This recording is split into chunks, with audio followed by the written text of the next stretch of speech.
वांगी भाजून झालेली आहेत, ती अशी बारीक करून घ्यायची.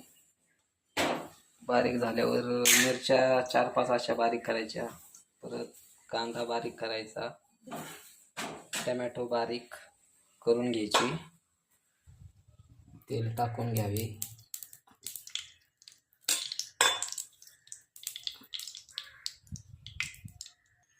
तेल गरम झालं त्याच्यात कांदा टाकावा.